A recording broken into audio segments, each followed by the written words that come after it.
Make refreshing changes throughout your home this fall and save by starting with Lowe's.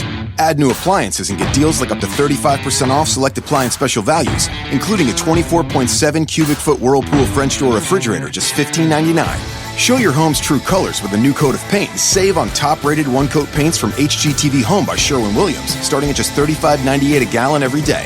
Whatever projects you have on your to-do list, do it right for less. Start with Lowe's. Appliance offer valid through 10/23, U.S. only.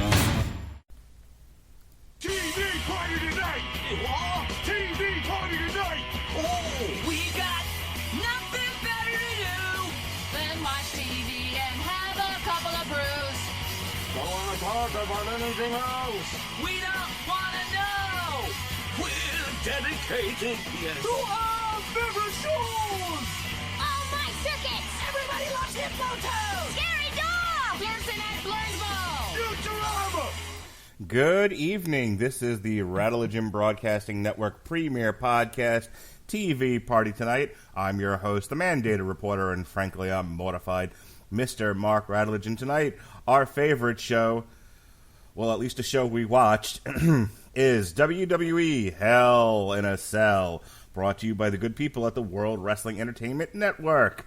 And this didn't even have a sponsor. Would you want to sponsor this? Of course, those voices, those mocking laughter you hear first from our Canadian office is Chris Bailey. Chris Bailey, how do you do?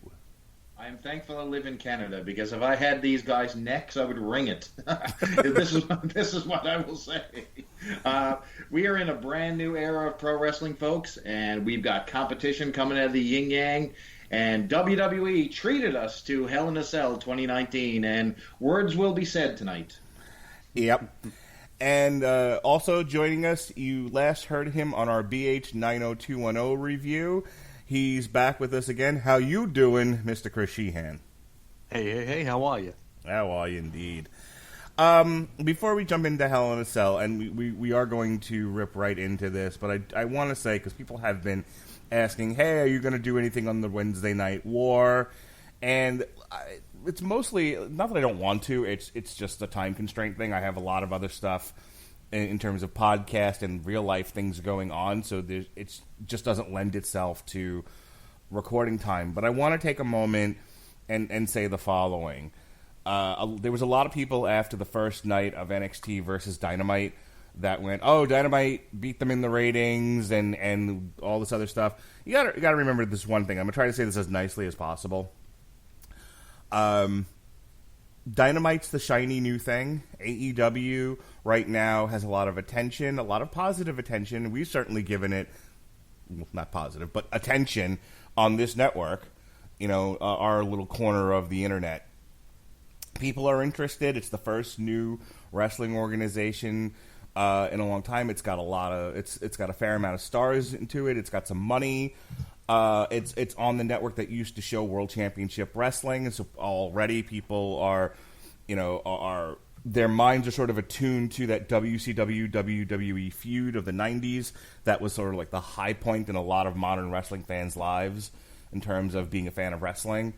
So yeah, I'm not surprised it beat NXT, which had a 3-week lead in, but has also been around for a really long time. I mean, Seth Rollins was the NXT champion at one point before he got called up. Bray Wyatt was on that show. They've been running NXT shows for a very, very long time. There's no curiosity there. People know what it is. And I think the only curiosity that was out there was, well, what will it be once it's on USA? I think NXT will be fine. I think it'll ebb and flow depending on who, what matches they've got and who's there and how many known stars come back. Can we put a pause on the showering Dynamite with praise? It's the first night. Let's see how it does a month out from now. Remember, famously WCW Nitro ran 83 weeks in the ratings war ahead of Raw, and then they got, then they tanked, then they got bought by the WWE. So Mark, here's the thing. So I know we want to, not be too out of the gate, positive with AEW and the fact that they did win the ratings war, but they won the ratings war against NXT. So let's put that in perspective. This used to be a network show. It's done at Full Sail University. Both shows look radically different. One looked like it was a classic prime time. AEW looked Nitro-esque in his approach. So when you turned it on, they had the fireworks back, which forced WWE to bring back fireworks, by the way. Thank God. If you went into a coma in 1997 and just woke up, you would have thought Nitro just changed its branding. I thought, actually, that Cody Rhodes was fighting Alex Wright. That's how convinced I was that this was WCW. Yeah, this out of the gate, AEW did the right things. I was, if you listen to any of our back shows with TV Party Tonight with covering AEW, I was very, very critical of this product getting to this stage. And I was very glad to see that out of the gate, they came out with the right amount of effort. They didn't give us everything. They didn't give us a Chris Jericho title match. They gave us a three-way. They didn't give us a full Kenny Omega match. They had him attacked. They gave us just enough to sprinkle and didn't shoot the load on their first night. So I think a very positive night out of the gate. Is it an indicator of how it's going to be in even 3 weeks' time, let alone 3 months? No. It can be an anomaly, but I think this was a wake-up call to WWE, and that's all we needed. They didn't give us the equivalent of a Lex Luger or a Hall or a Nash showing up on Nitro. They gave us the equivalent of X-Pac sitting in the audience and Jake Hager. If even that, yeah.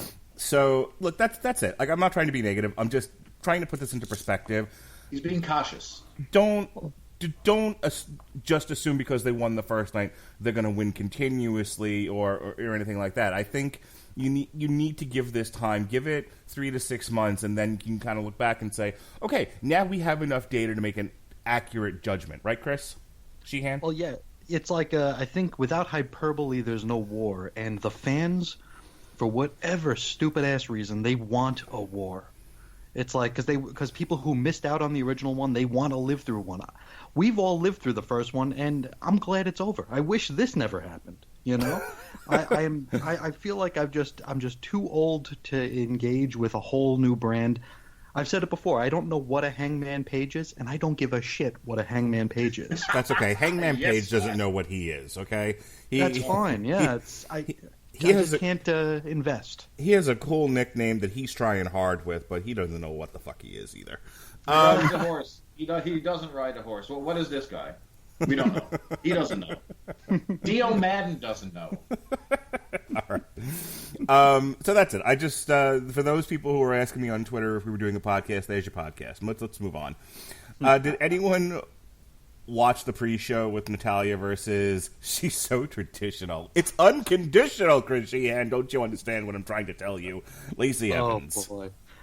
Yeah, there's a star that fell pretty quick, huh? Out of the orbit like Haley's Comet. Oh, Maybe Vince McMahon should stop pulling people from NXT based on blonde hair and tits and make sure they can work first.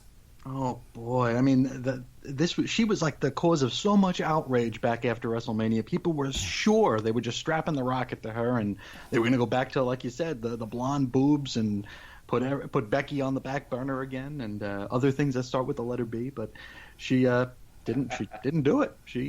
They trashed her out pretty quick, and now she's opening the show with, or not even on the show, with the perennial, gatekeeper to the main show, Natalya. I mean, she barely ever gets on the actual shows.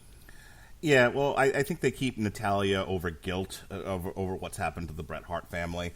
So too. She purely has that job over, like, there's like a human resources complaint just waiting in a mailbox somewhere. Like, they know if they fire her, they're going to have to deal with this, so they just say, fuck it, leave it alone. Keep her in, yeah. Yeah, we can put her on pre-shows and, I don't know, what do you call it, the main event or whatever the D-list show is on the network. The Action Zone. Yeah. But yeah, Lacey Evans. I feel like Lacey Evans again had a look that Vince McMahon liked. They pulled her up and they were like, okay, well, she's been in NXT long enough to have been on NXT television, so she should be fine for TV, right? And I think she has potential, but she's her ability to perform moves in a believable fashion needs time to cook. And so, go ahead. Yeah, there's also this dissonance between, like they brought her up for her military background, but they have her as a heel. It's like you can't have it both ways. Like they want her there as sort of like a figurehead, or as like just like someone you could aspire to because she does have this legit real world experience. But then they have her like tweeting her arguing with a cop after being pulled over. It's like, well, are we supposed to root for this person as a human being? Or are we supposed to hate this person as a human being? And because anywhere in the middle doesn't work, and that's where they are. They're in the middle with her, and it's like, okay, I'm booing this person because she's, wiping her brow and throwing a handkerchief at somebody, but at the same time she's being portrayed otherwise as this hero. It's just I guess it's the Web 2.0 variation of professional wrestling these days, that where we have these two different unique looks at characters and real person. I don't know. It just doesn't land for me. I didn't see the match. Bailey, did you see the match? I did. So I did. And so Natalya, of all people, gets the win in the pre-show with a submission, no doubt, an instant submission. So we're talking about Lacey Evans. I mean, polished is not a word you'd use to describe this lady. Definitely not. She's definitely not ready for prime time. She botches moves all over the place. However, I will say there is a progression. So take a look. She actually hit the moonsault this time. She didn't trip up doing a snapmare. There is improvement going on here, but there's a reason this lady is on the pre-show. I'm surprised. I thought they had a good thing going when they paired her with Corbin. I think there would have been a good relationship there if they did a king-queen type of thing, because I think both of those acts need help, and we'll see a little bit later with Corbin especially, and old Shorty there, that there's definitely something needed for both acts, and I think that was a good thing. Having her lose all the time, I'm not really sure that losing to Natalya is a good career move, so I don't know what trajectory that Vince McMahon has this girl on, but it's obviously nowhere. It's the pre-show match, and ended with a submission. Not exactly high time or a high moment in the career of Lacey Evans there for sure. No, I think then she gets knocked out. She got knocked out with her own move after that too. Oh, and then to make matters worse, then Natalya gave her the woman's right. Yep. So there you go. Oh, listen. I thought one thing that I thought was funny was Jerry Lawler, and God bless him, he's back on commentary. Thank God, because he's with two stiff cardboard cutouts with Joseph and Dio. Oh my God, those guys are in just crap. Get them off my screen and out of my ears. I don't know what to say, but anyway. I thought Lawler was going to do his usual drip over, the divas. He was about to start, and he said, "I love Southern Bells," and then Dio just cut him right off and was like, "Whoa, hold back there, King." Controversial. You're not allowed to love women. What's wrong with you? And he didn't even say anything. He wouldn't survive with 1997 Jerry Lawler, is all I could say. Yeah, the guy would have been clutching his pearls and fainting. Yeah, look, I think, like I said, I think Lacey Evans is in the position she's in right now to kind of learn on the job. I don't want to be too harsh on her because it's an untenable position to be in, to not be ready for the big show but called up anyway for any variety of reason, and then be told, be successful. And it's like, okay, she's trying her level best. Like, she's not, I don't think she's not Randy Orton, who couldn't give a fuck right now and hasn't given a fuck for a long time. And has good reason on this pay-per-view not to give a fuck. Yeah, exactly. This isn't lethargy or ambivalence. This is she's just being pushed beyond her level at this point. And so I think she's, like Natalya sucks, but she sucks like as a personality. She doesn't really suck as a wrestler per se. I think she can perform moves adequately. So, having Lacey Evans work with Natalya, I think works. I mean, as long as they keep her in there with people who can kind of show her the finer points of professional wrestling, I think she'll come along, given another year or two. I think she'll be fine. And then she'll be one of the main eventers again because she has the right look. She does. She does, absolutely. The package is there. It's just that there's no filler in the middle of that Oreo, brother. Yeah. So the pay-per-view started off proper with your WWE Raw Women's Championship match. It went 21 minutes and 50 seconds between your champion, the man, Becky Lynch, and the boss, Sasha Banks. Becky Lynch defeated Sasha by submission with that shit-ass armbar. Here's the thing with Hell in a Cell. For me, it's either they use the cell really well and they make it a part of the match and it's not just a hardcore match happening inside of a cell, Obviously the high water mark for this was The Undertaker and Mankind, where that cell was part of the story they were telling. And, and obviously it's memorable for the bumps Foley took. But there are other matches that are just kind of forgettable, where while you're watching them, they're entertaining, because who doesn't like a good car crash? And there were definitely some fairly inventive, violent spots in this, but otherwise, it was a kind of a hardcore match inside of a cell, and I laugh because they don't seem to know what to do with Becky or Sasha. They brought Sasha back after she threw her tantrum with the idea of, okay, we'll push you, we're sorry. And she still can't buy a victory, and she's no further along than she was before WrestleMania. And Becky Lynch continues to be champion despite not knowing why she's popular. Chris Bailey.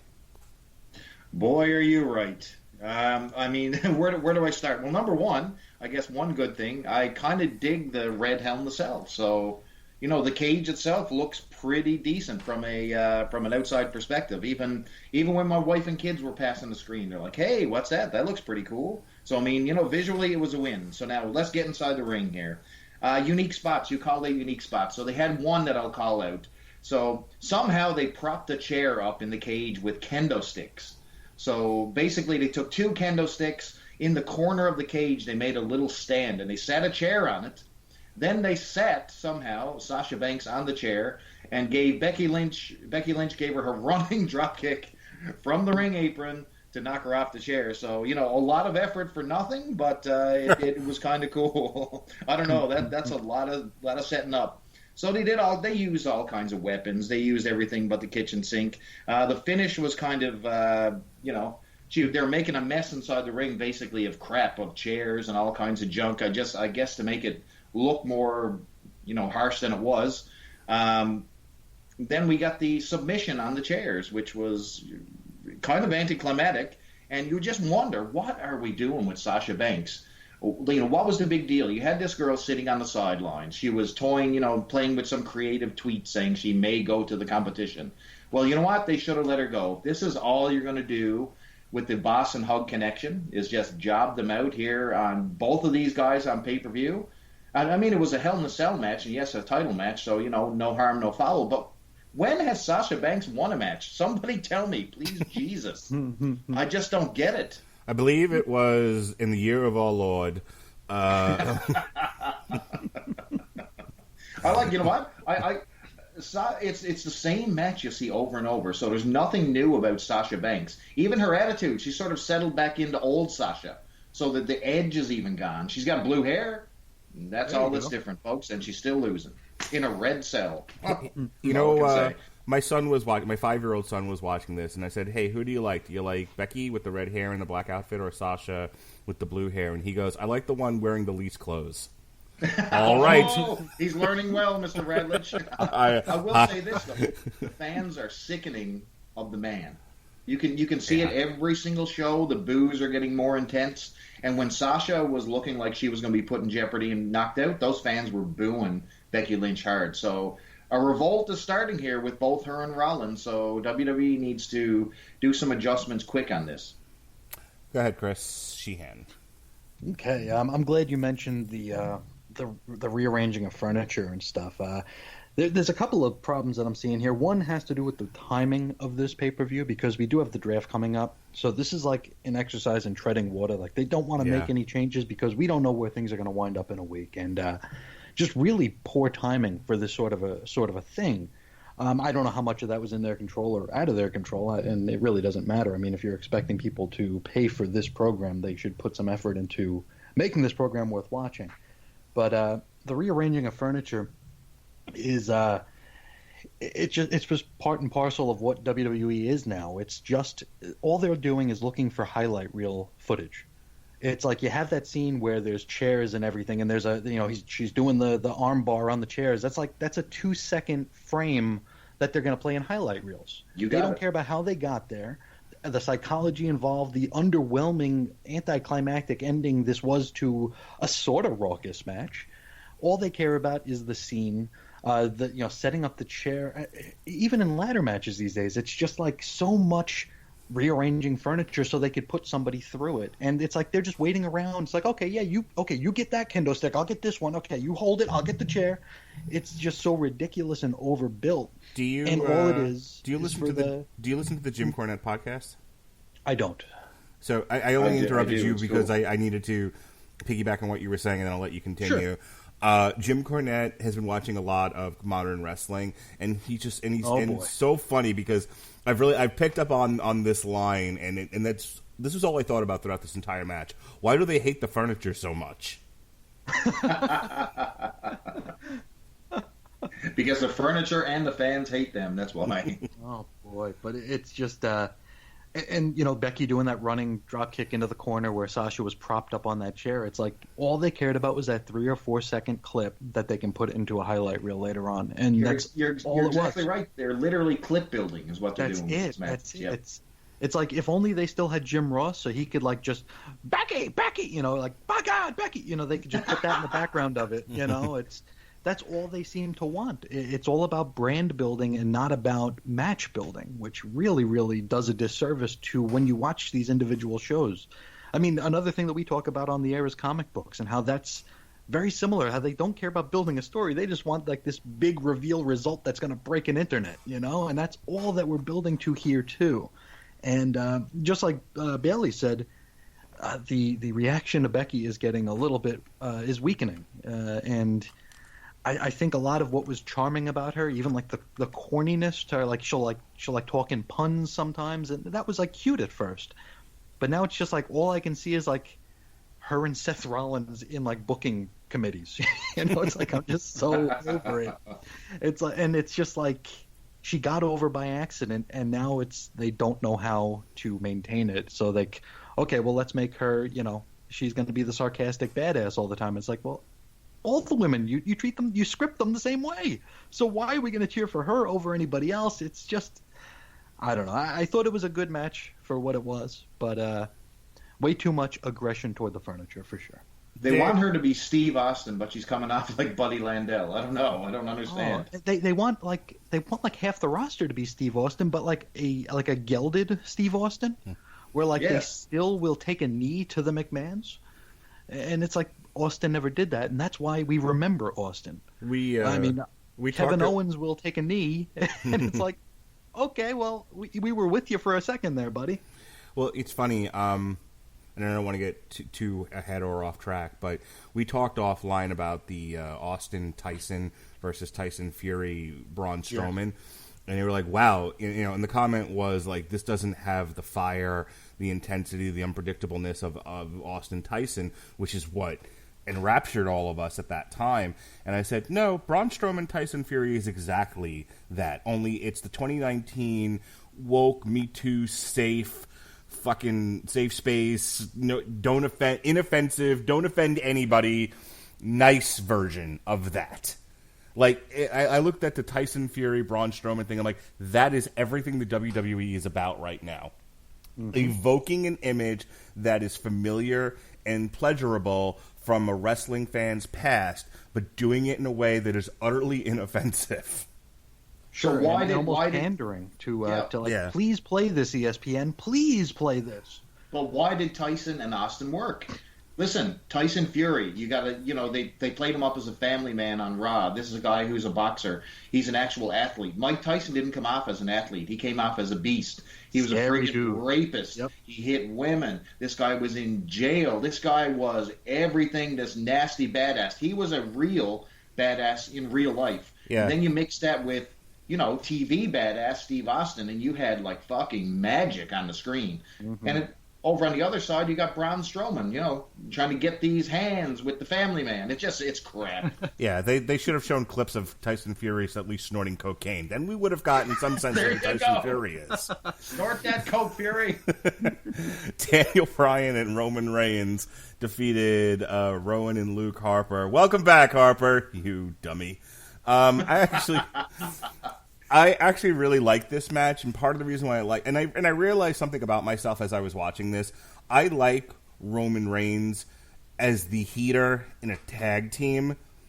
That's why I think he never offended me in the Shield, but his solo runs have been oscillating between bland and awful. He worked really well. He had that, like, Roman Reigns and Daniel Bryan had that Shawn Michaels Diesel thing going for them. They were the cool dudes with attitudes. In that you had Daniel Bryan, who was bumping all over the place, and then he would hot tag to Rowan, who did the power moves. And both guys can kind of move and everything. And they were working with the fucking who the hell were those guys back in the day? Bludgeon Brothers? No, I was going to say I know that's their name. The Godwins. So Southern Justice. Yes. So you had Shawn Michaels and Diesel working with the Godwins here, and everybody was moving, and this was a very dynamic, fun, entertaining match. And I actually had very positive vibes for Roman Reigns because I think he did his part in this well. So keep him and Daniel Bryan together. Let them have a tag team run, and I think he got something. Let's keep Roman Reigns out of the singles title picture for a while. That's my takeaway from this match. Chris Bailey. So you hung your hat on the who killed Roman angle, and this is the best you came up with. I thought the whole Roman thing was actually going to be a diversion and it would be something else. Nope, it was the Bludgeon Brothers, and they're back and they're fighting Roman Reigns and good old Daniel Bryan.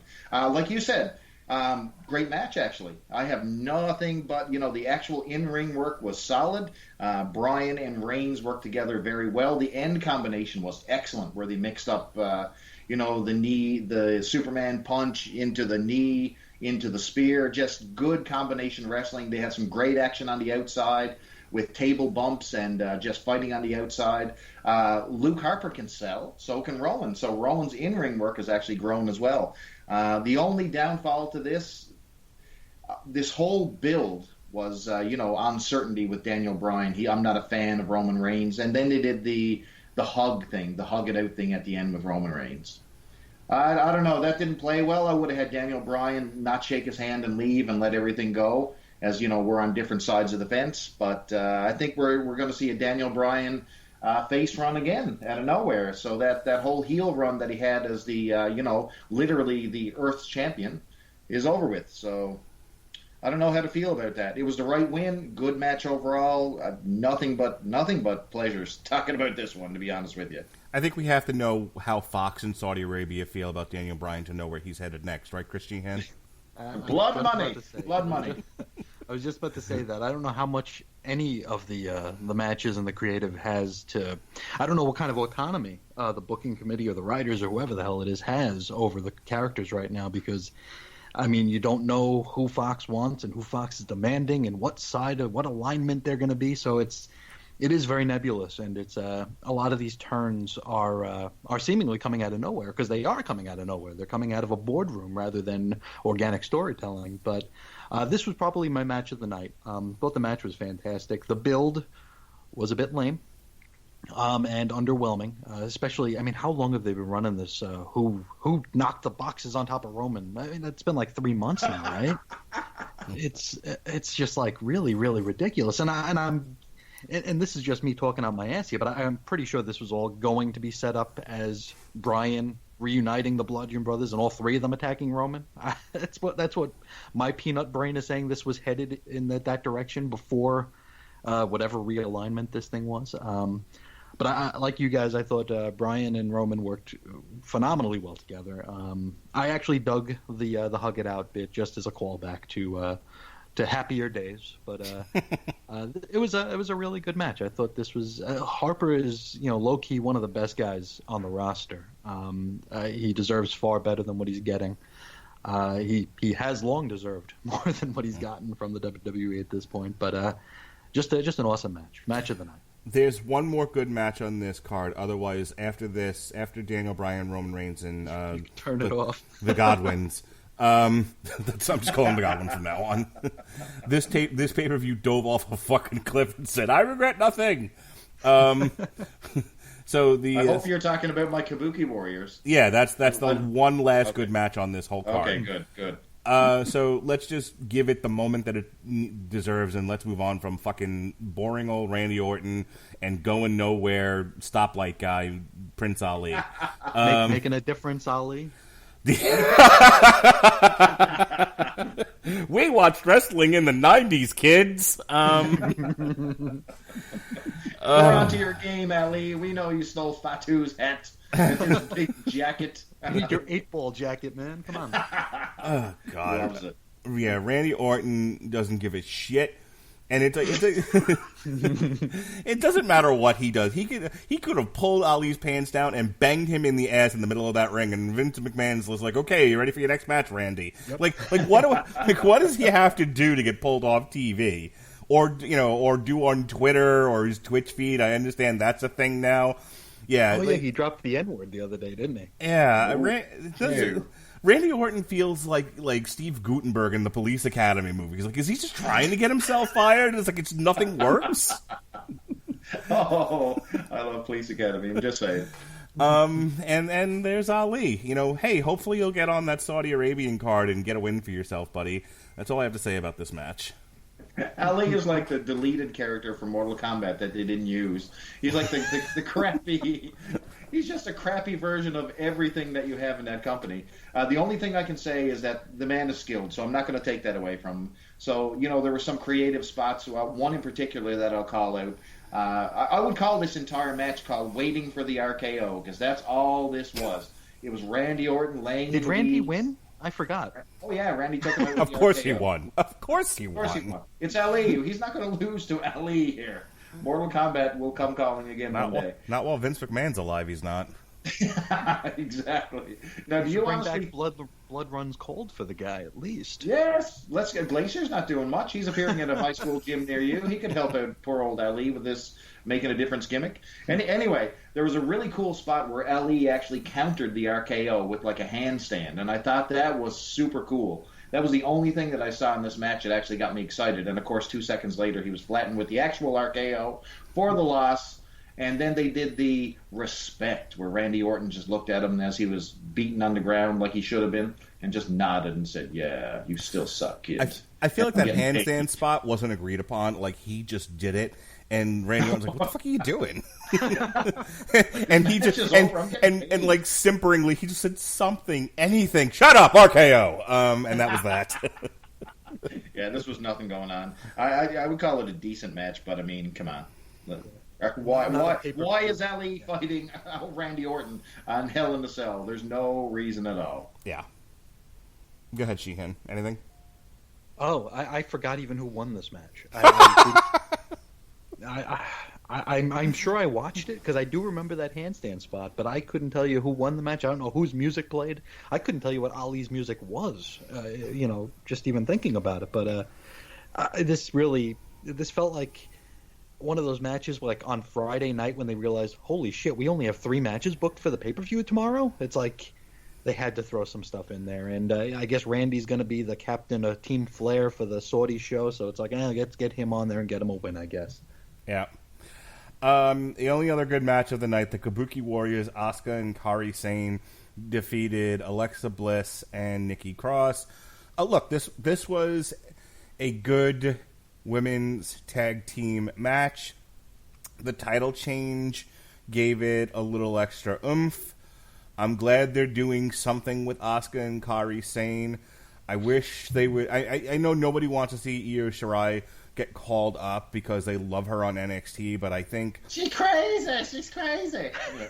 but I think this is one of those groups where I kind of just want to see them run wild over the women's division and kind of be like the undisputed era of women in the WWE. Asuka, Kairi Sane, and Io Shirai, and then if there's a fourth one somewhere in the roster, grab another Asian gal. Or grab somebody from like NXT UK just to keep it all non-Americans. But either way, this was solid. Nobody made any egregious errors. Both teams have a lot going for them. I mean, they completely took the piss out of Alexa Bliss and Nikki Cross, making them Chuck Taylor and Trent Beretta. But okay, it is what it is. I'm not going to sit here and badmouth their matches because they're not doing the gimmick I want them to. So other than that, it was fine. Bailey? Yeah, boy. I love me some Kabuki Warriors, all I gotta say, it's like Asuka woke up in the back room and she said, "Oh, no more of this fucking shit. I'm gonna kill these girls." And boy, did they come out with a vengeance. They were kicking the ever-loving shit out of Alexa Bliss and Nikki Cross in this one. Every kick was stiff. Every slap was intentional. Even Kairi Sane, just with the innocent heel, we'll call her, where she's taking a slap at someone or hauling someone's hair, and you just got that little glow about him that was missing the whole time. I was just so excited to see this team actually just kick some ass finally. Everything was stiff. Everything was, just so good, so good. One thing that I didn't understand, though, so I'm a fan of theme music, and I mean, we talked about this on our super thread, which I wish everybody who listened to this podcast could see our Twitter thread, because it's the best thing in the world. That's all I gotta say. But anyway, we talk about anything and everything, and we talked about theme music. The theme music for the Kabuki Warriors is goddamn garbage. Yeah, so they Yeah. switch from Asuka's theme, and then they don't even edit it. There's no editing going on Just here. a Then they switch. start. Yeah. Yes, Ugh. then they go to Sane's pirate theme, back to Asuka, back to Sane, back to Asuka. Whoever did this needs, what, they using a demo version of Audacity, or what is this? Someone called the RZA. Call somebody, and actually, if you're gonna mash the two together, do a proper DJ mix. Don't just all right, we heard 30 seconds of Asuka, and now we're getting 30 seconds of Kairi Sane. It was so bad. Ugh. And the other thing that I'll say outside of the offense, which I loved, and the tag titles change, which was awesome as well, we got to see the Green Mist, baby. Yes. Oh my God! Back Jack back in '87. I was such a fan of NWO Great Muta. So when she hit her with the green mist, I was like, "This is the best part of the pay-per-view for me." Yes, sir. And just seeing the spit coming off her face, and you know what I would do with this? I would actually have someone miss the mist, and then Kairi Sane actually hit the mist. That's another one we got backed up in the background too. So can't wait. Loved it. Kabuki Warriors are my all-time favorite. Thank you, WWE. I would not be opposed to Asuka randomly misting people in the back. More mist. Yeah. Anything on this there, Sheehan? I enjoyed the match. I didn't realize it was a heel turn until Meltzer said this was a heel turn.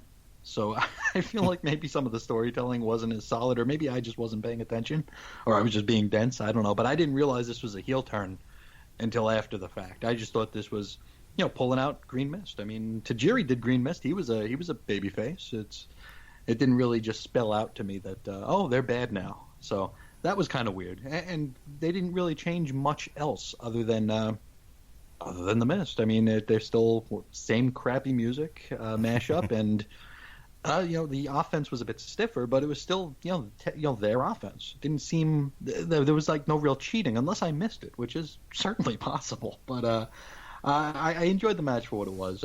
Didn't necessarily know that this was a heel turn. I love the Mist, the return of the Mist. I would like them to do more with the Mist. Maybe explore the different colors and have the different the different results, kind of like the different colors of kryptonite. If you get sprayed with the black one, you're dead. I love it. That's a great idea, actually. If you get sprayed by the red one, you're knocked out. The green, you're just blinded. You've got Kairi there. You've got Kairi. She could use the additional mists. That would be great. Sure, great idea, sure. Sheehan. Write that down, WWE.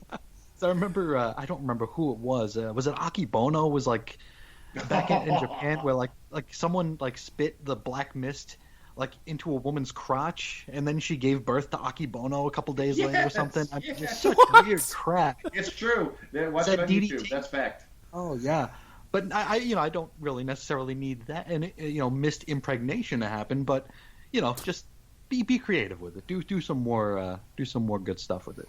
Kairi Sane has to lose the stripper pirate outfit now, though, if she's going to be a Kairi heel. Sane is a beautiful woman, Mark Radulich. I'm not commenting on her inherent beauty. I'm commenting on her stripper pirate outfit. For fashion sense. She needs to watch Pirates of the Caribbean and start evoking some Johnny Depp. Let's get some dark makeup going. Let's Yes. if you're gonna be an evil pirate, be an evil pirate. Don't give me this cutesy pirate thing that you've been doing. More cute, please. More Kairi. Thank you. All right, and here's where we're going to get into the shit portion of this show. The Viking Raiders and Braun and their mystery partner Braun Strowman had a useless match against the OC. I hate the Viking Warriors. Oh my God, do I hate this team? Go ahead, somebody talk. I'm getting pissed off. Look, I like the Viking Raiders just fine. I liked them when they were the War Raiders in NXT and they were murdering people. They look for big dudes. You know, that's the one thing about like a lot of NXT right now. You have big fatties, you know, like the size of King Kong Bundy, throw themselves through the air like Rey Mysterio, and it's great. You know, and it's one of the few things that I have some minor disagreements with Jim Cornette on, like, you know, or like a Kevin Nash, where like, oh, big guys shouldn't fly like high flyers. Like, no, sometimes it's fun to see a meatball flying through the air. It's fine. So the Viking Raiders, other than having their name denuded and probably pushed up to the main roster too fast, they're fine. And Braun Strowman, they're trying to rebuild him. You know, now he's doing this thing with Tyson Fury, and it's like, for a while there, he was just a foil for Roman Reigns and Brock Lesnar, and they're kind of trying to rebuild him from having massacred him from that era. So, okay, then fucking beat the OC. This was a 6-man tag. There was no reason to have this end in DQ. Like, and I'm okay with DQ finishes. I'm okay with countouts and stuff like that.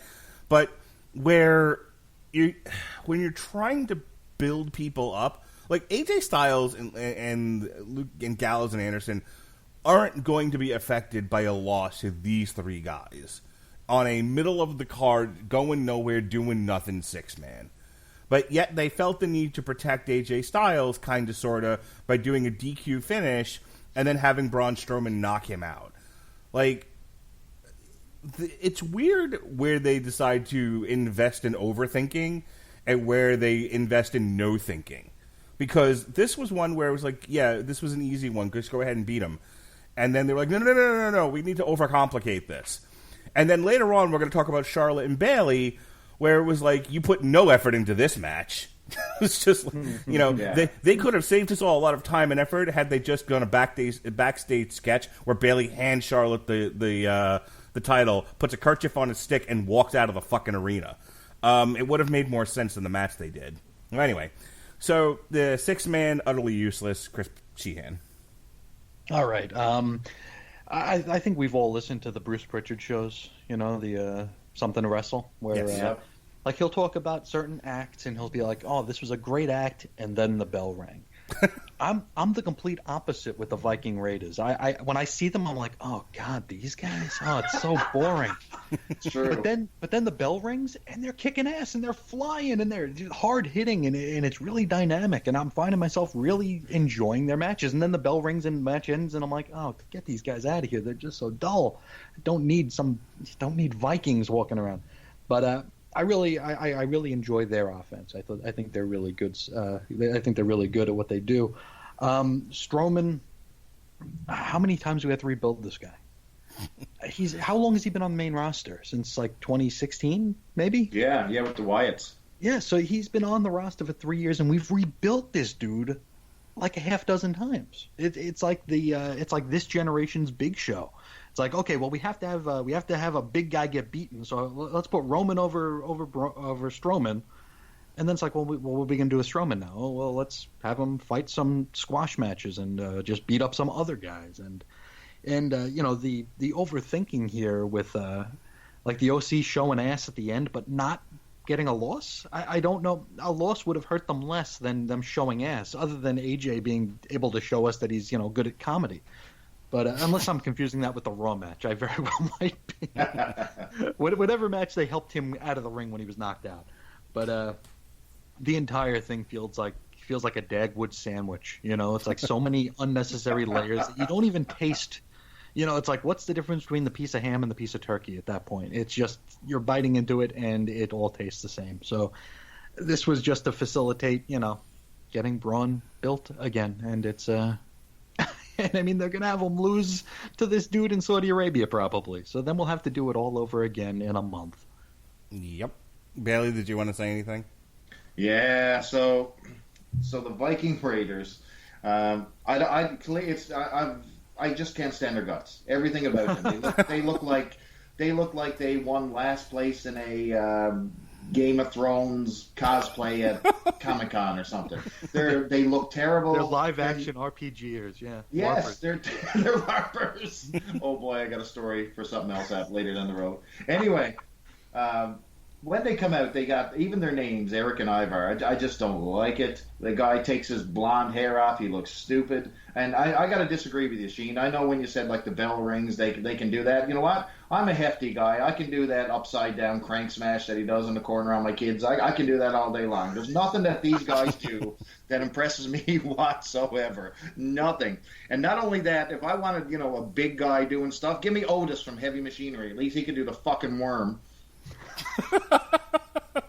That's enough of that. Get me off this. Right.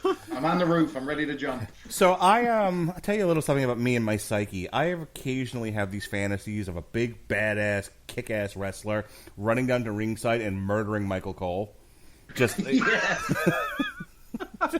just punching Corey Graves in the throat, throwing Renee somewhere into the crowd, and just murdering Michael Cole, like Mortal Kombat style, just ripping his head and spine out. Where's Heidenreich at? Yeah. And, like, listening to the and I know it's none of those people that were doing the commentary during this, but nonetheless, hearing the commentary trying to put over Shorty Gable. Oh my God. Stop yelling "burn it down" WWE, because I'm about to go fucking Joker on some of these people and actually set something on fire. Holy cow. Baron Corbin, a little Shorty Gable. Oh my God, Shorty Gable! Like, every time they said it on commentary, like, I couldn't focus on the match anymore. I'm like, I don't care about this because clearly neither do any of you. Because everybody's got to be fucking clown shoes. Yes. Fucking Shorty Gable. I got so much to say. I was rooting for King Corbin. I mostly to troll wrestling fans on Twitter, and some of the people that I talk to in various chats that I'm in, because they were all rooting for Chad Gable, and I was like, no, King Corbin. Shorty Gable. I was all about King Corbin and Queen Lacey. Like, come on, there's something here. But it's like the WWE, and now I'm again referring back to SmackDown, can't get out of their own way, and like they give Corbin this king gimmick so that they can get him out of the Ruby Tuesdays fucking waiter outfit. And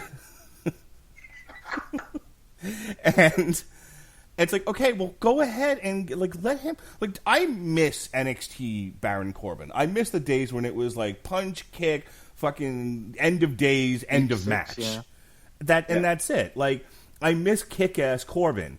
And so give him this king gimmick, give him Lacey Evans, build a court of jobbers around him. Like, Chad Gable shouldn't be fighting King Corbin. He should be jobbing for him.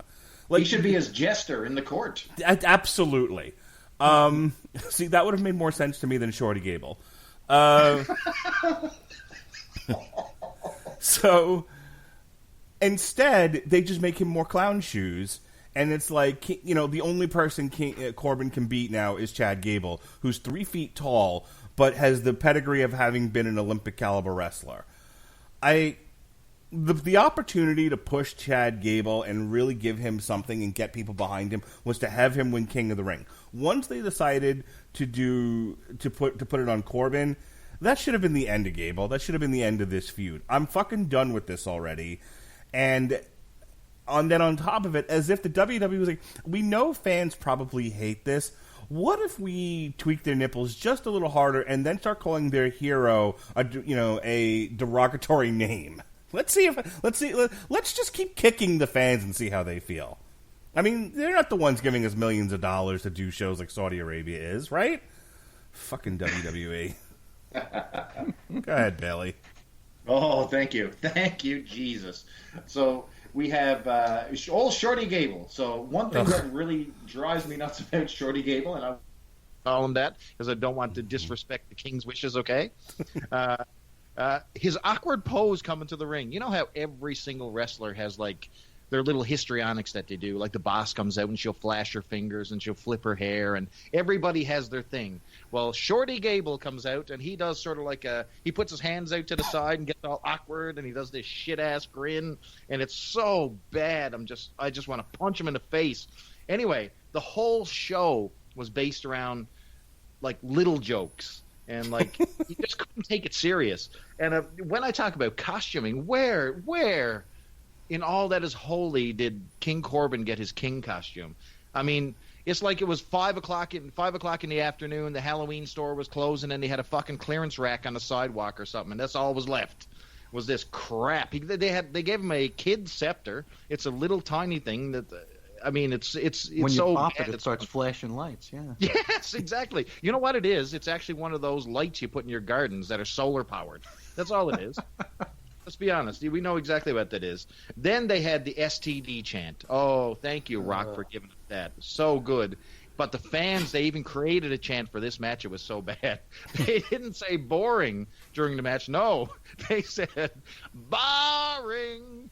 It was great. They even put a twist on it. So bad. And then you had, at ringside, you had Corey Graves threatening to fire Michael Cole, which, wouldn't be so bad, for disrespecting the wishes of King Corbin by not calling him a shorty gay. That's right. It was Michael Cole. Okay, so good. My joke still works. Okay. Yes. Oh, yeah, it was Michael Cole. Yep. SmackDown, yeah.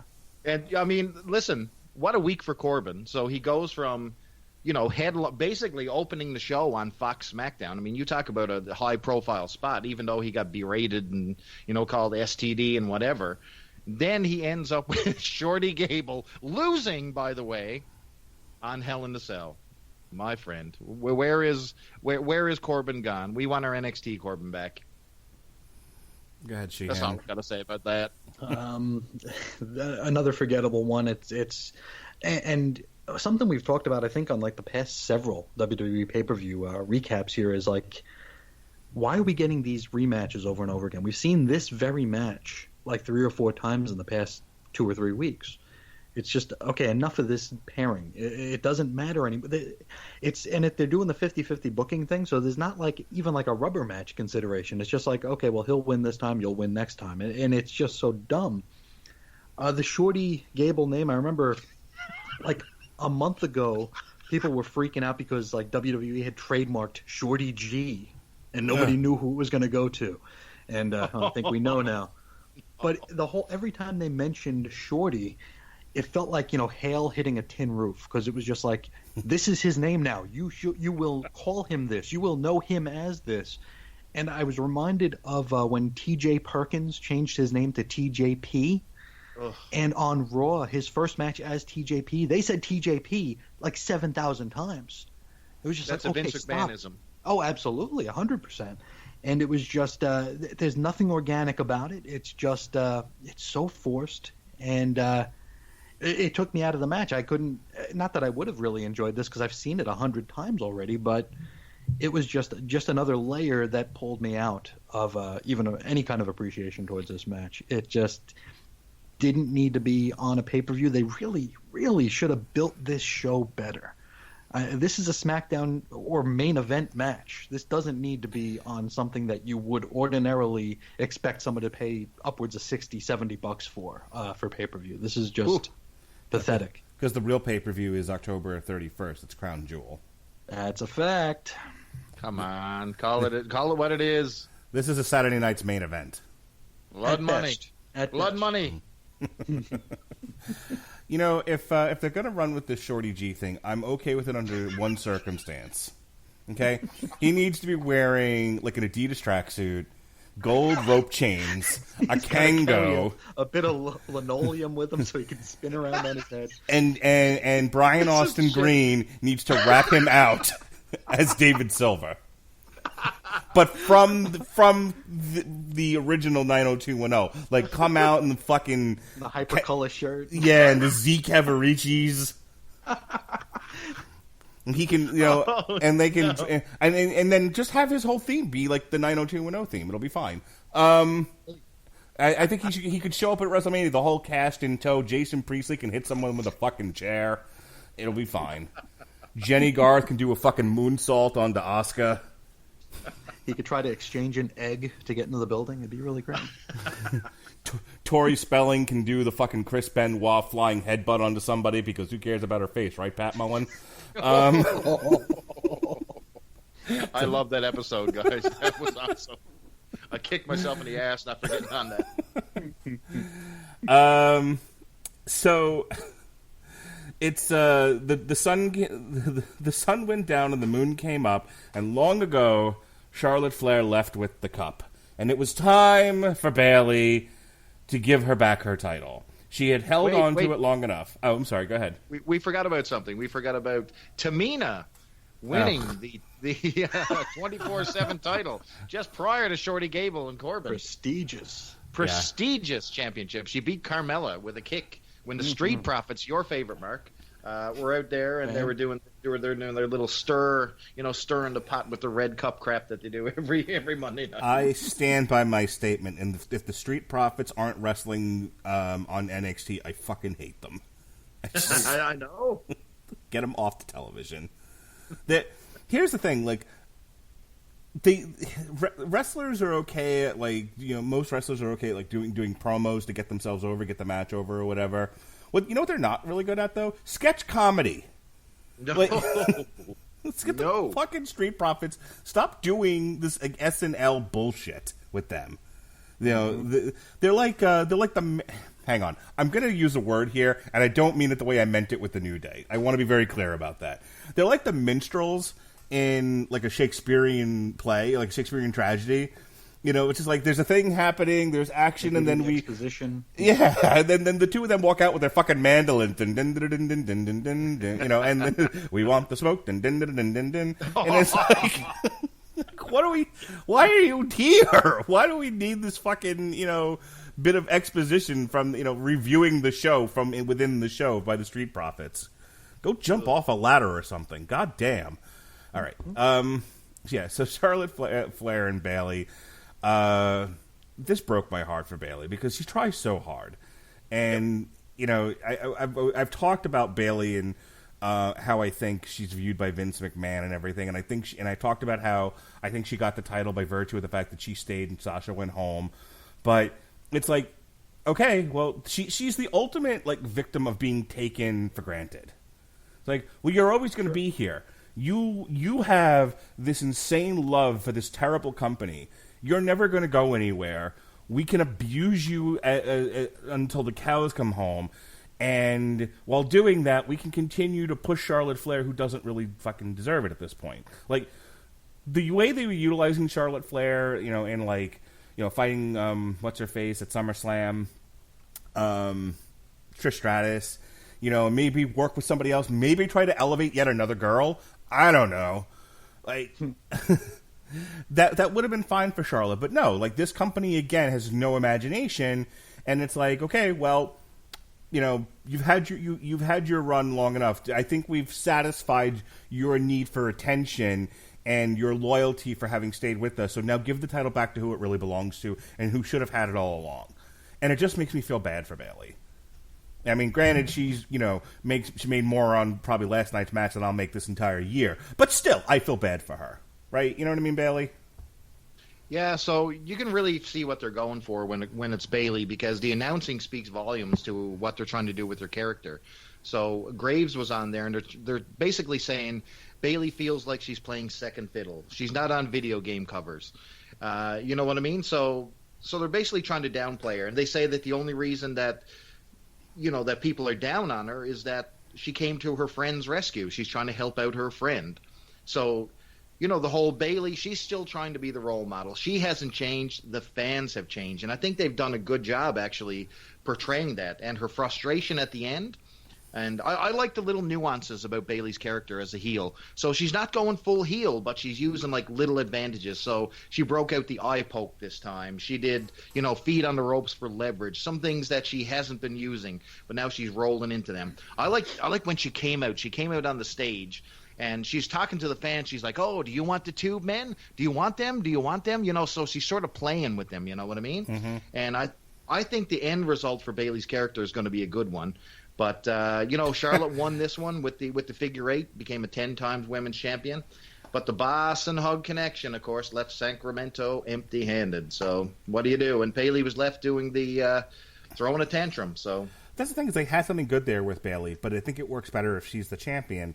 Yes. I don't know where they're going to go with her next, but they already had something with her doing that kind of Daniel Bryan.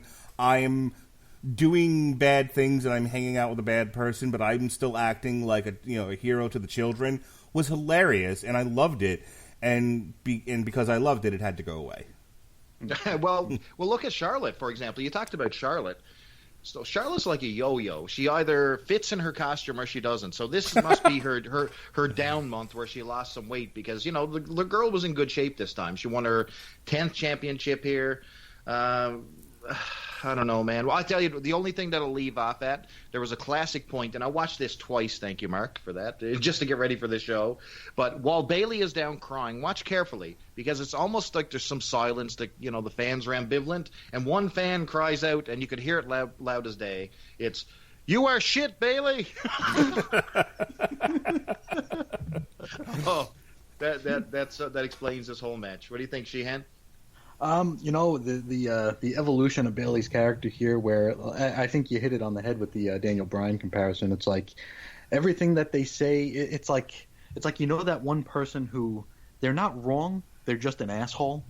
It's like, I'm not disagreeing with you because you're wrong. It's just that you're an asshole. So like Bryan was an asshole about the environment, and Bayley is, she's riding that line too. But And I mean, stop me if I sound like a broken record here, but this just smacks of more Fox, collaboration here. It's like we need Charlotte to hold the belt, and because I mean, she was like basically the face of the move to Fox. She was in all the PR.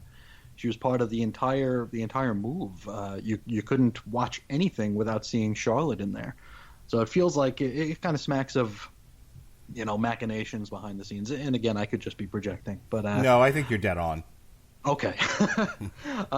I would like this to parlay into a sort of a shift in character for Bayley, especially after the tantrum or something. Maybe like let her be like, okay, you know what? I tried. No one's digging me, so let's do this the easy way rather than the hard way, and maybe. Rather than just showing Edge and hearing the damn announcer saying like, "Oh, this is a new Edge for Bayley for the 800th match in a row," just actually do something, outrageous instead of, beating on Becky with a cane or whatever the hell. However she turned, I don't remember even how she turned. What was fun about Hall and Nash and WCW and Hogan? I mean, not so much Hogan because Hogan won all of his matches all the time, but Hall and Nash never necessarily won their matches without chicanery. Sure. There was always, and so here's the thing, like, they knew that there was just the two of them versus, I'm not counting Hogan in this example, but it was just the two of them against the entire company early on. And so they had to, if they were going to be successful, if they were going to cause havoc, they couldn't do it by just winning matches. That wasn't going to get them over. They had to do it by attacking people backstage. They had to raise hell, yeah. Yeah, lawn darting fucking Rey Mysterio into the wall or whatever. Just hitting people with bats and just causing a ruckus. Like that was the being unpredictable and being violent. That's how the NWO initially got over in '96. Sure. And I feel like that's an element of heelery that seems to have been lost. Like. Occasionally it happens, you see a guy attack another guy backstage, but it's like, if you're Sasha and you're Bayley, and now you've both lost pretty substantially in a series of matches with the same two women, how the hell are you not grabbing them from behind, from backstage, and throwing them into the wall? Like, that's a good point. It's this is the whole different era here comes into play, because with Hall and Nash doing what they didn't have to wrestle every night. But right. Sasha and Bayley are wrestling upwards of twice a week at this point. So, like, they can't win every match. They can't lose every match. So it's more this 50-50 bullshit where they can't be as outrageous as Hall and Nash were. And it just really hurts the presentation. They tried something similar. God, what was it? When The Rock came back and they turned The Miz and R-Truth into, like, these just pariahs where they were just destroying everything, and they caused that walkout where Beth Phoenix told Hunter that they're girls and they're scared. It was this big movement towards making The Miz and R-Truth dangerous. And it was the best thing that had happened in wrestling in years. It was awesome, but it was so short-sighted because they had to job to The Rock and John Cena in 3 weeks. So they can't build anything anymore because there's just so much damn content, and they're not going to have. And the thing we have this social media stuff going on now. So it's like if they try to make Sasha and Bayley more of an attraction, people would be like, well, they're burying them by not having them on TV. And they're going to tweet at them, and they're going to get replies from them with this nebulous, well, will we stay, will we go kind of bullshit. It's just a totally different product right now. And but your point is well taken. This really should be something where it evokes a feeling of dangerousness and unpredictability, but it's just not in the cards anymore, unfortunately. If you as a wrestler are not portrayed as caring about your wins and losses, I as a fan will not care. Absolutely. And that's where Bayley falls down for me, because I have been one of Bayley's biggest cheerleaders, that of the adult persuasion. Plenty of kids. I'm one of the few adults cheering this woman, and I feel like Fox executives looked at her and like, why is Sergeant Slaughter wrestling in your women's division? What's up there? And they're like, oh fuck, we'll get the belt off of her. We're fine, but there's no Bayley. Don't look at let me show you a card trick. Just doing everything they can to sort of please people who are very much concerned with the aesthetic of the show, and not, really looking long term at character and story and whatnot. Speaking of character and story, oh boy! Whoa! Oh, sorry. Whoa. Yes. Don't forget, gentlemen, we're forgetting again that the 24/7 title changed hands again during this match. Prestigious. When R-Truth finally won his 20th 24/7 title by beating Tamina right in the middle of this one. Carry on, Marcus. Oh, wait. Speaking of the title reigns here, I mean, how many does Charlotte need? She's been on the main roster 3 years. She's a 10-time champion. She's in competition with her daddy. That's she's gonna beat him in like a year and a half, and then it's gonna become like Jerry Lawler USWA. It's like Jerry Lawler, former 7,000-time champion. Here's the thing about the 14-time world champion, or the 5-time WCW. You lost the belt also. All those times. Yep. Yeah, like Bruno Sammartino has something to brag about. Hulk Hogan had something to brag about. Yep. Steve Austin had nothing to brag about. He lost his title. He won the title in like fucking April of '98. Lost it in June for a night to Kane. Yep. And then promptly lost it again in September. So fuck Steve Austin too. But I just don't know what there's just like this obsession with statistics where it's like, where they're on one side they're saying 10-time champion, then they're like another person they're like, well they've held the belt for 212 days. It's like, well, which one are we supposed to care about? Because I can't care about both because they're like counter of each other. It's like CM Punk being like a 300+ day champion. It's like, they forgot you were on the roster, buddy. Calm the fuck down. You were mid-card. All right. Poor CM Punk. Seth Rollins and the Fiend Bray Wyatt in a Hell in the Cell Rain and Blood match. Special. Yeah. I was making those jokes on Twitter because Rain and Blood, when they were doing the tour where they were just playing that album for all you Slayer fans, they would actually they would play the album, and then they would get to Raining Blood at the end, and they would like dim the lights and they would put red lights on and they would play the song, and then they would actually like drop like red paint or whatever it was from the ceiling. It was actually a really fun, cool, Gwarish experience if you're a Slayer fan. So I kind of kept hoping they would do that. Like if you're going to do the red, go all the way with this red light thing. Red cage, red light washes out your screen. Please don't do this again. This was a terrible look. This was a match in 3 parts. This was kind of an opera. So you had like a normal match, and then you had this second part of the match where Bray had the easiest job of the night, where he just had to lay there and let Seth Rollins do stuff to him, like a drunk girl at a party. He was just fucking laying there, and Seth Rollins. Oh man! Like Seth Rollins just fucking hit him with 800 curb stomps, a missile, a car. It was just everything. And then when that didn't work, we hit part 3 of this match, which was he put the ladder and a toolbox, and then there's the ref going, I understand this is a no DQ match, but don't do what you're about to do. And there was a way that this would have worked. They chose not to go that way. But there was a way where this, where he's like, I can't stop you, but think of the children, Seth, something. Even broke out his shoot name. Called him Colby. Just like, trying to... it's a good pickup, by the way. Pleading to his humanity. Don't murder this guy in the middle of the ring. This isn't worth it. And had he done it, and then kind of like wiped a tear out of his eye, and then went for the cover and outshot Bray Wyatt's hand into the mandible claw, and then he pins Seth Rollins to the ground, or then hits Sister Abigail and then pins him. And new world champion, the Fiend Bray Wyatt, lights go out, lights back on, he disappears with the belt. See, that would have been the way to end this thing. Instead, this dumb fuckery, he pleading with don't do it, he hits him with a chair, and to everyone with a pulse who was watching thought it was a DQ. But WWE in their Nazi propaganda, rewriting history way, there was no Holocaust. We all had punch. There was Patton Oswalt joke. Fucking says it was a match stoppage. It was it was referee stoppage. Yeah, essentially it was a knockout.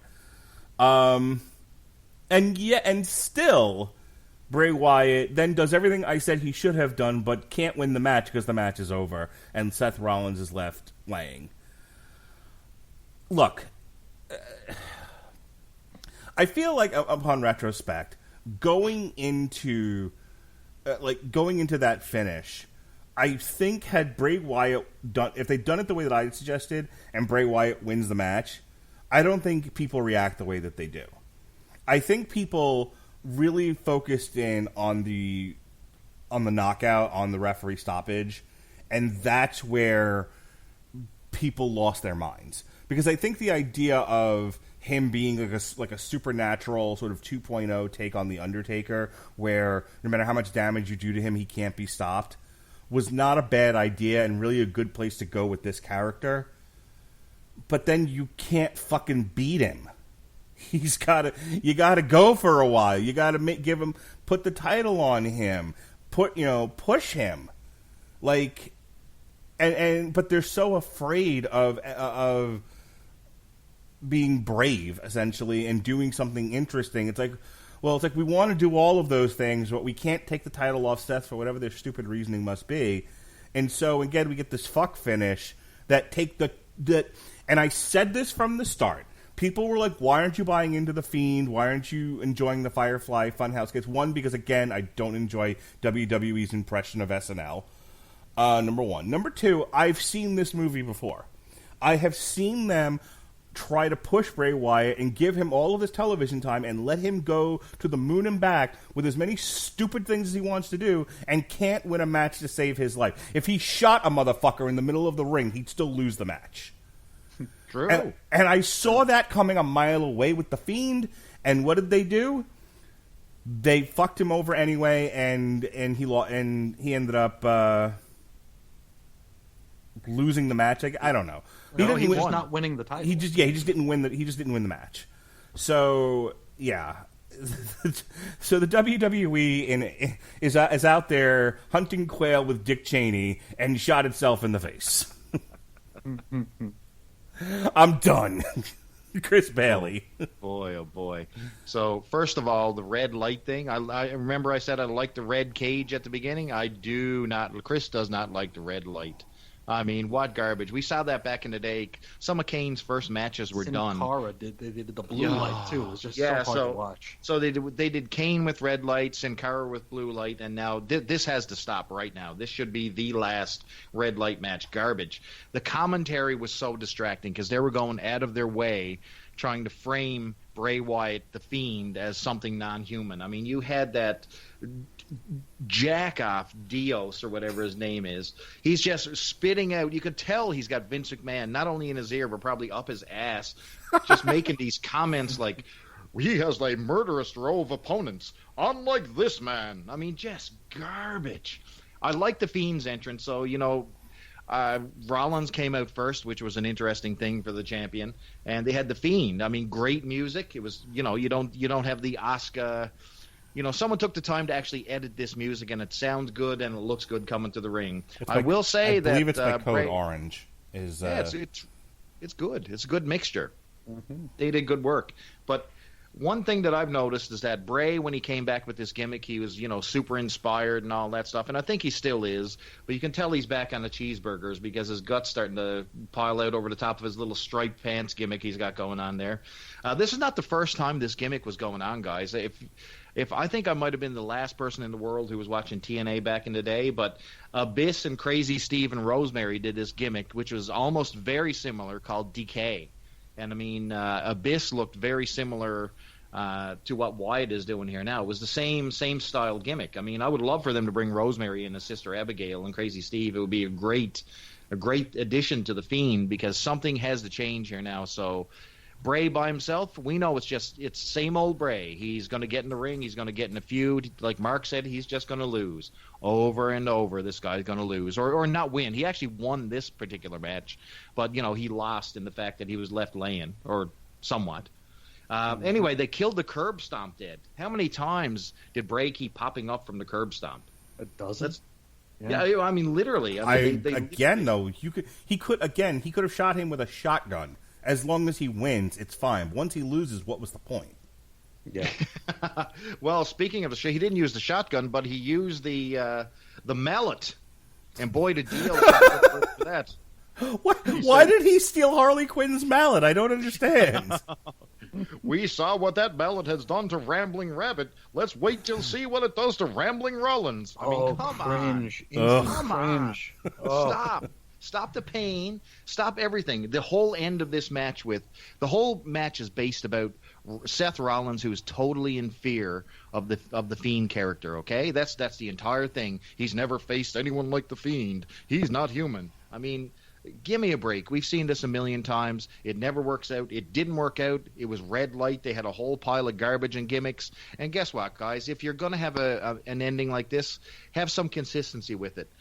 So you stop the match because you hit somebody with a sledgehammer. Okay? Well, let's go back and revisit some of Triple H's Hell in a Cell matches where the sledgehammer was used every single time. And you know what? You stopped the match for this one, and the Fiend was back on his feet applying the mandible claw right at the end. Now, one thing I will give him credit for, they went over the top with the Rollins bleeding out of his mouth at the end because, I mean, he was spitting out some blood at the end of this one. But I think they got some online heat for this, and they want to forget this match ever happened because it never came up on Raw the next week. They completely dismissed it. They talked about it in like a 2-second clip, and that's enough of this. And man, this pay-per-view overall, I was glad when it was over. Put it that way.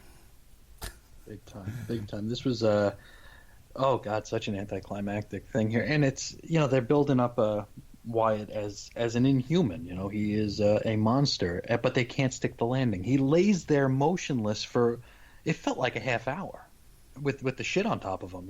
He was just laying there, not struggling, not doing the zombie sit up, not doing the little crab walk thing. He was just laying there, and they just didn't stick the landing on the supernatural bent of this, if that's what they're going to actually go with here, where he can take a shot to the head and he's just going to stand right back up.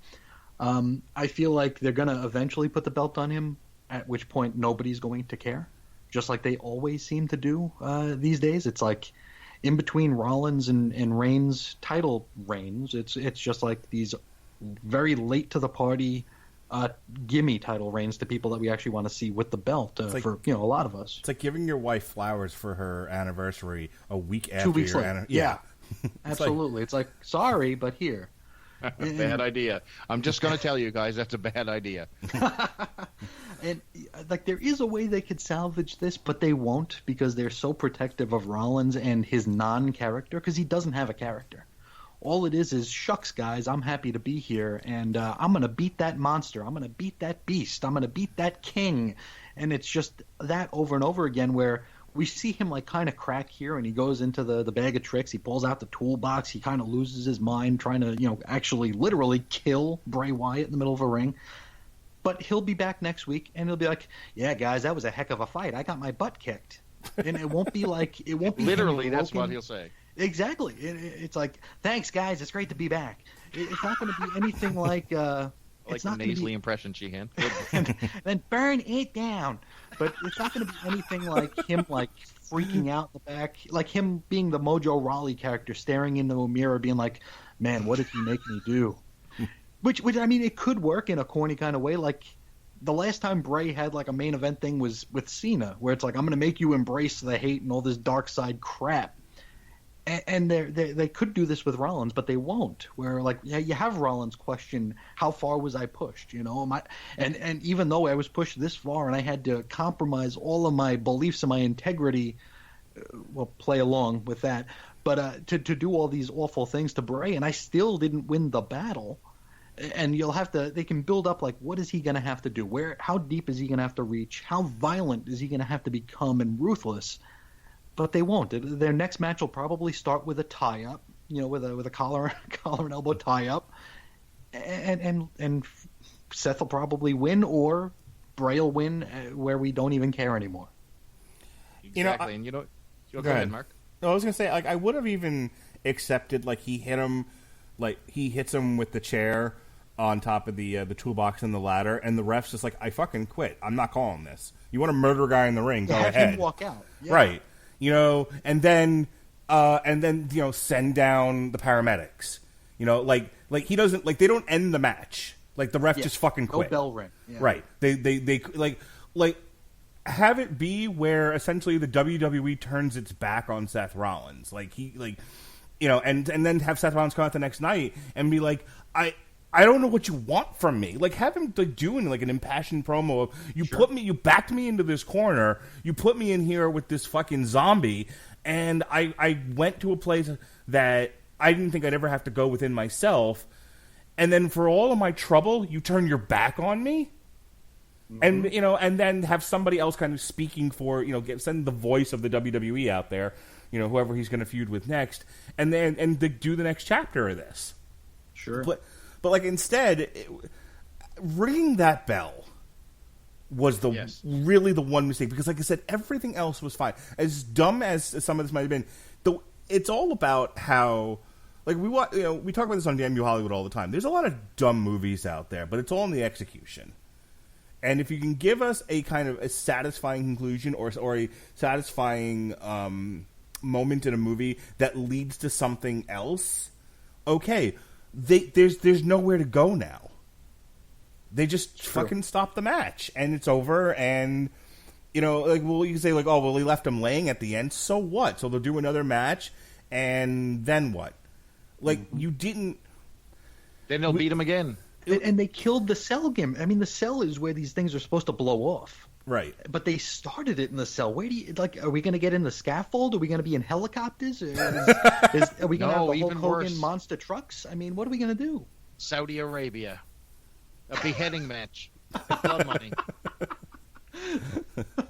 Maybe they'll do Buried Alive in the desert. I don't care how unpolitically correct that is. That deserves that.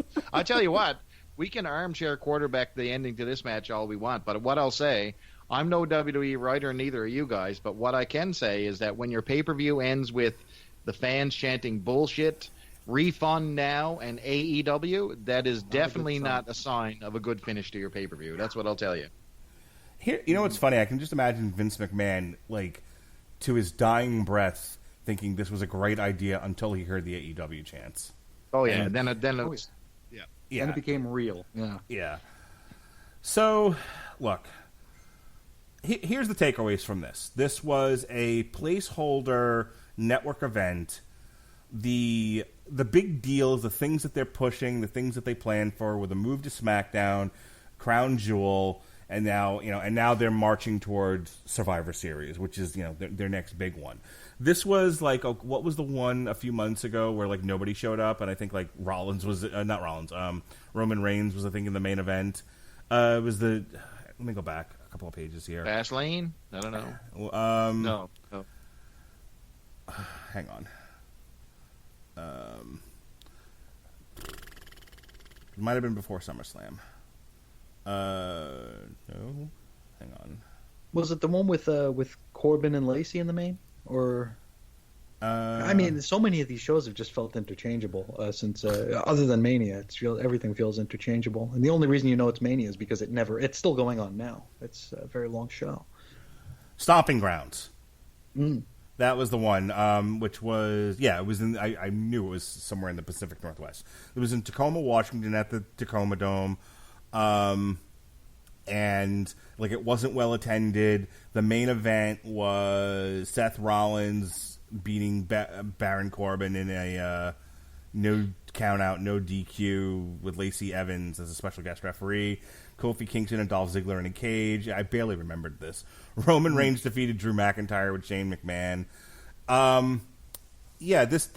This was kind of the fall version of the WWE Stomping Grounds, which took place in June, by the way. Which is nobody gave a shit. It was just kind of there because they had an event booked on. Jim Cornette has been saying like sometimes you have a stadium that needs a match, and sometimes you have a match that needs a stadium. This was a situation where they booked a building and they had to put something in it, and they've got a lot of irons in the fire right now, and this just wasn't a priority.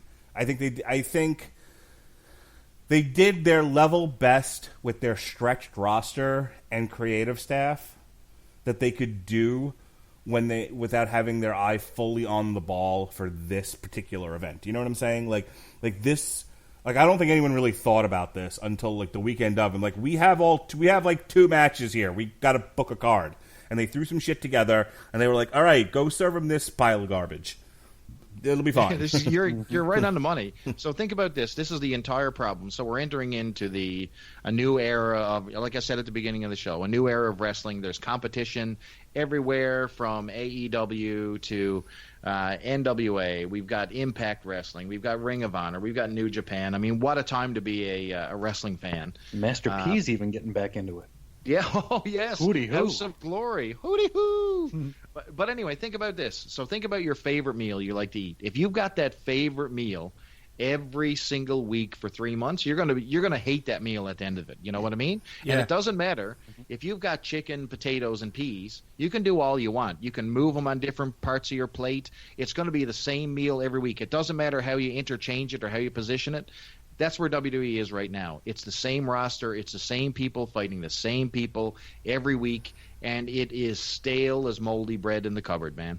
And that's the entire problem. So when you see an NWA coming on YouTube or you see an AEW, it's fresh talent. It's something new to your eyes, and that is what I need to see from the WWE. Because right now we're seeing recycled trash and just interchange parts every week, and it's not working, man.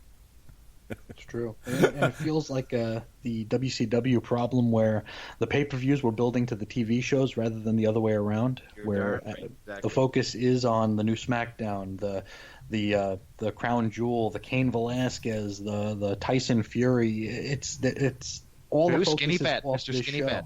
Cain Velasquez, Skinny Fat. He has deflator tits. Sorry, go ahead. Somebody put up a picture of him with like they had a picture of Walter, and then they had a picture of Kozlov that said like Russian Walter. Then they had a picture of Velasquez that said like Mexican Walter. Then they had Dominic Mysterio, and it said Dominic Walter or Walter Mysterio. Well, it's pretty bad when Chris Jericho comments on Cain Velasquez's physique and calls him, "Who's the skinny fat guy?" And look at him, yeah. Chris Jericho is making a comment on someone's body. You know you need to hit the gym when. Well, Yeah. when he starts making fun of your hair, you can worry. So I have a question for you guys before we go. November 3rd Yes. is 2 days after Crown Jewel. Crown Jewel is probably going to feature Brock Lesnar, Cain Velasquez, and Tyson Fury, Braun Strowman, plus this garbage 10-man tag. Outside of the 10-man tag I just mentioned, I need to watch this event just for those 2 matches that I just mentioned. Yep. Which I'm now having a fever dream that all the wrestlers will go away and get replaced by ex-washout MMA people and boxers.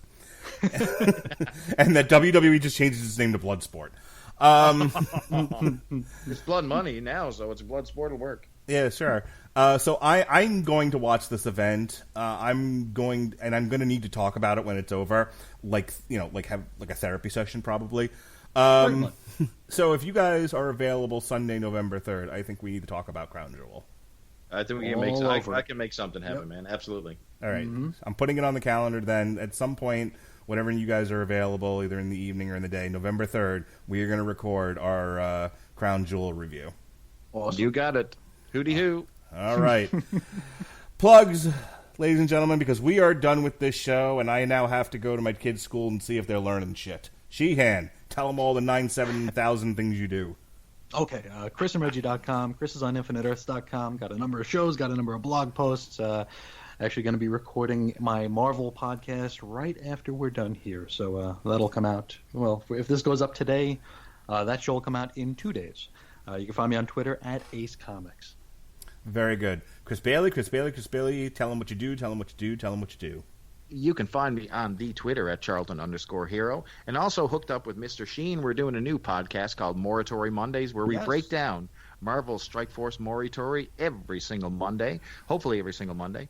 And you know what? Join in the fun, because there's going to be a lot of fan interaction moving forward, and all kinds of no one is safe over on Moratory Monday. So that is Chris Bailey. That's where I'm at. And outside of that, you can find me right here on TV Party Tonight with Mr. Mark Radulich. All right, folks, we just dropped source material Joker by Brian Azzarello. We did a Damn You Hollywood for Joker the Movie, almost a 3-hour discussion on that, by the way, so give that a listen. It's really good. Thank you. I listened. I appreciate that. Tonight, we are reviewing Album of the Year. Do you like rock and roll? You should. You should listen to Steel Panther. Heavy metal rules. It's the best album of 2019, bar none. Of course, I said that when I knew it was coming out before I actually heard it, but it doesn't matter. It's amazing. If you're not just walking through your house or your job or your school thing and all I want to do is fuck myself tonight, then you just don't love music. That's all I'm going to say about that. It's a catchy song. You should listen to it. Tomorrow night on TV Party Tonight, myself and Jesse Starcher will finally review Pennyworth Season 1, which debuted on Epix this past year. And because boxing has broken my heart, Tyrone Spong dropped out. He tested positive for who the fuck knows. So he will not be fighting Alexander Usyk. But we're still going to cover the fight anyway with whatever jabroni they've got to replace him. So myself and Victor Cicada will be providing alternative coverage of Alexander Usyk versus Ham Sandwich on DAZN. And then next week, it's all Constantine all the time. We've got Hellblazer, Dangerous Habits. We've got the John Constantine NBC series. We've got the movie starring Keanu Reeves, and we got a Baby Metal review coming at you. So that's all the news that's fit to print here on the Radulich Broadcasting Network. For Chris Sheehan, for Chris Bailey, be well. I'm Mark Radulich. Be well, be safe, and behave.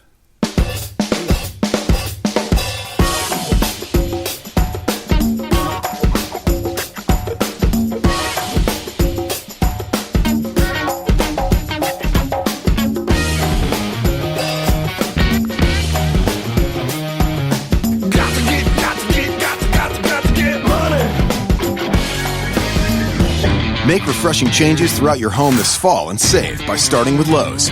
Add new appliances and get deals like up to 35% off select appliance special values, including a 24.7 cubic foot Whirlpool French door refrigerator, just $15.99. Show your home's true colors with a new coat of paint and save on top-rated one-coat paints from HGTV Home by Sherwin-Williams, starting at just $35.98 a gallon every day.